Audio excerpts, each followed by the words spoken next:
Holmes led us down the crowded boulevard to a dim alley entrance about which gathered a handful of surly-looking men. Sure that we would be robbed were we to approach, I held back. Holmes, however, strode forward with purpose, and with a shiny shilling flashing in his palm.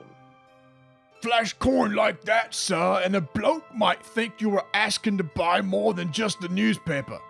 That price there could buy a lot of trouble, in fact.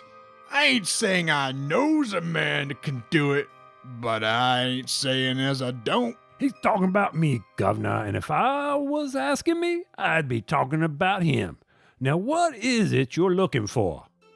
After Holmes purchased a paper, which by now was a few days old, he questioned the ruffians about what they saw the night Lord Berkton and Lafleur were to meet. Well, there's some sort of meeting that night. A couple of wagons stopped by. One had the game topper seal. We didn't get a good look at the second wagon. We didn't stick around once we heard raised voices. It sounded like some sort of row was about to begin. The last thing we heard was a splash. Holmes thanked the ruffians with another coin, glanced at the newspaper headlines, and decided upon our next line of inquiry. Watson, hail a taxi. We are visiting the waxworks. Holmes was deep in thought on the journey to London's famous wax museum. When we arrived, Holmes demanded to speak with the proprietress herself. We were ushered into a rear room which held a supply of components for future exhibits in a macabre collection of wire skeletons and wax limbs.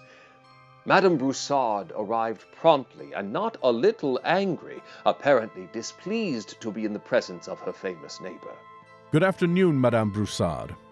We are investigating the disappearance of Ronald Lafleur. I understand you have done business together. I have consulted with him on a number of projects, detective, including one of our most popular exhibits, the Hall of Horrors.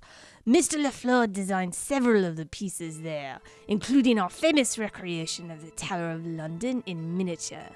I was hoping to engage him in some additional work, but understand he was under contract with some other businessman.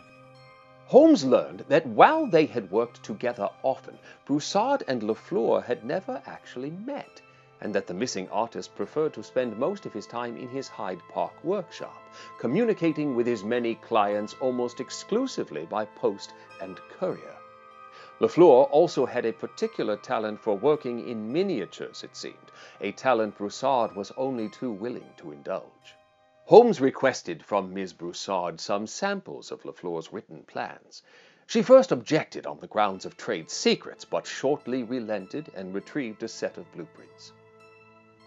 He examined them briefly before promising to return them.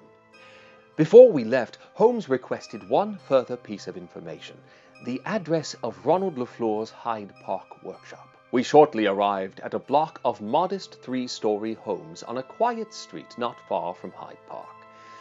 Holmes knocked at Lafleur's door, but as expected, there was no answer. The detective peered through the keyhole, then ran his hand along the underside of the door until he came across an envelope and pocketed it quickly. Satisfied, we circled the block until we found a small carriage house with a ramshackle outbuilding attached at the rear of Lafleur's flat.